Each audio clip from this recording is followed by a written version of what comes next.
Siamo giunti alla corsa di chiusura dall'Arcoveggio, un miglio per soggetti di categoria F. Sono 10 al via dopo il ritiro di Crystal Vic. Questo è lo schieramento: 1 Uragano Spritz, 2 Tropical Spring, 3 Zigzago P, 4 Taiga Jet, 5 Tuberosa, 6 Sogno d'Amore. Seconda linea 7 Zilli, 8 Tiberix, 10 Zolabad, 11 Astrid Trio. Lavoro in chiusura per Taiga Jet, macchina che stacca con la velocità iniziale di Zigzago P. Taiga Jet subito a ridosso.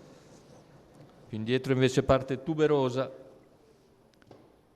Al largo c'è anche Tropical Spring, mentre al comando è Zigzago P. Dopo 150 metri di gara si presenta subito Taiga Jet.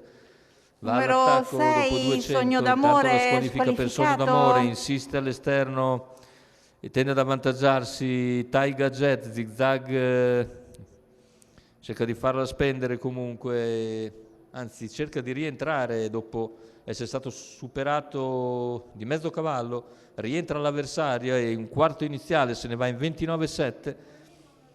Poi Uragano Spritz lungo la corda è seguito da Tiberix, mentre per corsie esterne c'è anche Tuberosa in terza pariglia, seguita da Astrid Trio. Intanto i 600 in 45 netti. Ora avanza all'esterno Tropical Spring, che va a sua volta su Zigzago P dopo 800 metri. Viene via in terza ruota intanto Tuberosa, la segue Astrid Trio. Intanto Tropical Spring va all'attacco a sua volta di Zigzago P che replica. Più indietro c'è Uragano Spritz, coperto ora da Tuberosa, chilometro in 1:15,1. Insiste Tropical Spring all'attacco di Zigzago P. Più indietro Tuberosa seguita da Astrid Trio. Si sta avvantaggiando Tropical Spring a 400 dal palo.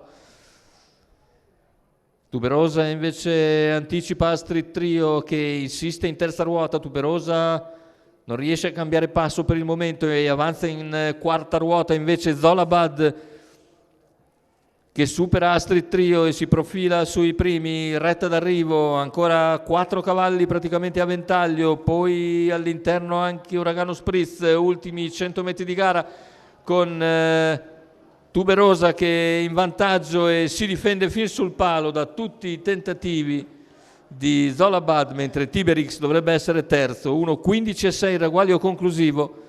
Tuberosa riesce quindi a tenere a bada il bel finale di Zolabud, che si era profilato in quarta ruota sulla curva conclusiva.